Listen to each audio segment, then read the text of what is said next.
सज्जादा नशीन हज़रत पीर मेर अली शाह साहब रहमतुल्लाह अलैह, बेकदरा कुछ कदर न जाती कीती खूब तसल्ली हो, ए दुनियादार पुजारी जर दे कुत्ते आंदे गल टल्ली हो। सारा दरिया इतना बड़ा देखते हैं लोग जो आते हैं ना दरवेशों के पास, बड़े रंग देखते हैं पर बदलते नहीं, रंग बड़े देखते हैं पर अपने आप को तब्दील, वो 5 फकीरों किसे नहीं मारे आए हुई चोर अंदर दा हो, देखते बड़ा कुछ है बदलते नहीं। ना बदला, हजरत ईसा कहने लगे मनवा के मैं भी छोड़ूंगा, तू मानेगा। आपने ना रेत इकट्ठी की, रेत 3 हिस्सों में रेत जमा कर ली और फिर उस पर कुछ पढ़ के फूका तो वो सोना बन गई। 3 ढेरियां थी रेत की, फूका तो सोना बन गई। आप फरमाने लगे ये सोना तेरा, एक ढेरी तेरी एक मेरी और तीसरी उसकी जिसने तीसरी रोटी खाई है। कहना जी मैं ही खा दी, मैं नहीं खाई। ये तीसरा उसका हिस्सा जिसने तीसरी, कहने लगा मैं नहीं खाई है, मान गया। जरा बात को समझे, पानी पे पैदल चला है पर माना, दुनियादार है ना, माना नहीं। हरनी का बच्चा जिंदा होता देखा है पर माना, दुनिया काबू आने लगी है तो मान गया है। कहने लगा जी मैं नहीं खाई है। फरमाया ओ भले मानस, तुझे कहा था दुनियादारी ना करना, तुझे जनाब ईसा की सोबत मिलेगी, पर तू तो एक रोटी पे रह गया यार। कहाँ दुनियादार पुजारी जरदे कुत्तियां दे गल टल्ली, कहाँ रह गया था। हजरत मियाँ मोहम्मद बख्श साहब रहमतुल्लाह ताला अलैह को एक शख्स ले गया टांगे पे बिठा के, टांगे पे। गुलाम रसूल महर साहब ने लिखा है कि वो टांगे पे बिठा के ले गया और ले जाके ना, तो मियाँ साहब जी हुजूर ये ज़मीन भी मेरी है, ये भी मेरी है, वो भी मेरी है, ये भी मेरी है। बड़ी उसने तफसील सुनाई तो मियाँ साहब फरमाने लगे बस कर यार, मैं बड़ी देर से सुन रहा हूँ कि तेरा बड़ा कुछ है, बस कर। कहने लगा हुजूर नहीं, ये भी तो मैंने थोड़ी दिखाई है, और भी मेरे पास बड़ा कुछ है। तो आप फरमाने लगे ये बता तुझसे पहले किसके पास था। चुप कर गया। फरमाया उससे पहले किसके पास था, चुप कर गया।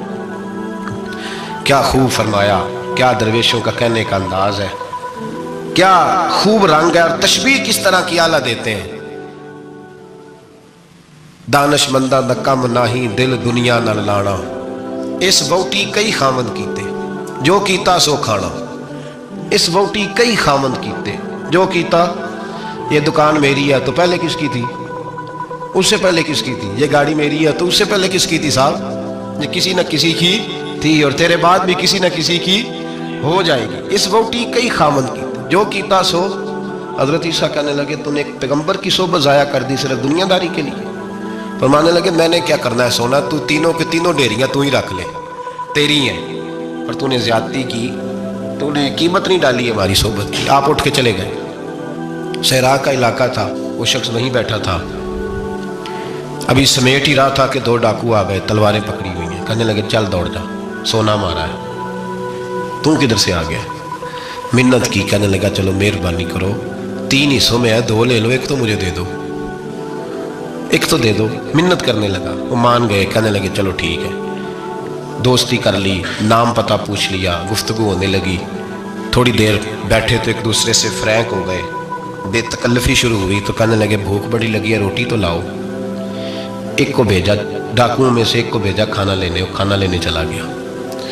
अब ये दोनों पीछे रह गए, एक वो रोटी खाने वाला और एक डाकू। तो आपस में कहने लगे यार ये तेरा पूछता है वो रोटी खाने वाला, तेरा इसके साथ क्या ताल्लुक है। कुछ भी नहीं, डाकू डाकू सज्जन है। कहने लगे ऐसे ही इतना सोना इसे दे रहे हो, आता है तो दोनों पकड़ के मार देते हैं इसको और सोना दोनों आधा आधा बांटते हैं। बिल्कुल ठीक है, मेरा कौन सा चचा का बेटा है, छोड़ो। वैसे इस दौर में चचा के बेटे भी पकड़ ही लेते हैं अगर कभी मसला बन जाए तो। चलो जी फैसला हो गया। अब वो जो गया वो भी तो दुनियादार था ना, उसने खाना खरीदा तो उसने कहा मेरा कौन सा इनसे ये रहना है। उसने रोटी में जहर डाल दिया। उसने कहा मैं इनको मारूंगा और सारे सोने पे कब्जा करूंगा। हुब्बु दुनिया रासतुम मिन कुल्लि खतीया, हर बुराई की जड़ है।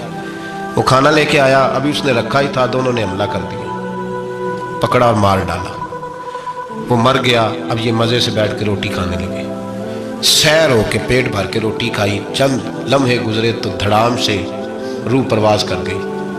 हजरत ईसा 1 घंटे के बाद गुजरे, 3 लाशें पड़ी और सोना वैसे का वैसा पड़ा। ऐस वोटी कई खामन कीते जो कीता सो खाना, सोना वैसे का वैसे पड़ा है। जनाब ईसा अलैहिस्सलाम खड़े होके अपने हवारियों से कहने लगे इसको कहा था तू सोबत हासिल कर, दुनियादारी से बच, لیکن اس نے دنیا داری کو فوقیت دی، ایک پیغمبر کی صحبت کو فوقیت۔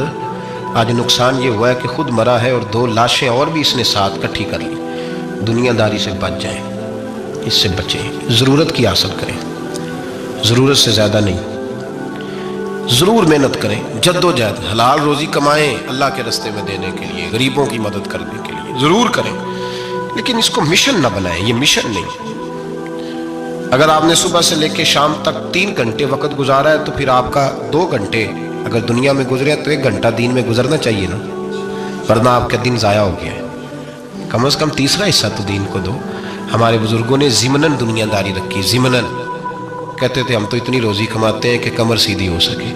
ایک تو میرے عزیز یہ یاد رکھیں کہ اپنے ہمہ وقت زندگی کو دنیا کو ٹائم نہ دیں، دنیا کو اتنا ٹائم دیں جتنی کہ اس کے لیے حضرت علی المرتضیٰ رضی اللہ تعالیٰ عنہ کا ایک فرمان یاد رکھیں۔ آپ فرمایا کرتے تھے میں دنیا کے لیے اتنی محنت کرتا ہوں جتنا میں نے دنیا میں رہنا ہے، اور آخرت کے لیے اتنی محنت کرتا ہوں جتنا میں نے آخرت میں۔ جو آدمی 500 سال پہلے فوت ہو گیا تھا وہ کہاں ہے؟ ابھی قبر میں ہے۔ زندگی کتنی گزار کے گیا؟ 60 سال 70 سال۔ جتنا دنیا میں رہنا ہے اتنی اس کے لیے جد و جہد کریں، جتنا جانا ہے اتنا جانے کے لیے محنت کریں، اپنے آپ کو ضائع نہ کریں۔ اور یہ جو اللہ اللہ سیکھ رہے ہیں لوگ درویشی کے راستے پہ، ان کے لیے تو موت ہے، یاد رکھیں۔ جتنا زیادہ دنیا کی طرف جائیں گے اتنا، دیکھیں نا اللہ تعالیٰ شراکت کو تو پسند فرماتا ہی نہیں۔ اگر آپ نے، اور پھر میں نے کہا کہ جس بندے نے، اس نے نماز پڑھتے بھی یہی سوچا ہے کہ میں نے نکل کے پیسے لینے ہیں، کیا اس نے حاصل کیا؟ اپنے آپ کو خوددار رکھیں، کبھی کسی موقع پر کسی بھی لحاظ سے اپنے آپ کو دنیا داری کے معاملے سے کمزور ظاہر نہ کریں، اور دنیا کا پیار جہاں آ گیا وہ ختم، طریقت ختم۔ اگر آپ کی جد و جہد، اور یاد رکھ لیں آپ روحانی طور پہ مریں گے جس دن توجہ دنیا کی طرف کر لیں گے، اللہ اللہ کی لذت ضائع ہو جائے گی۔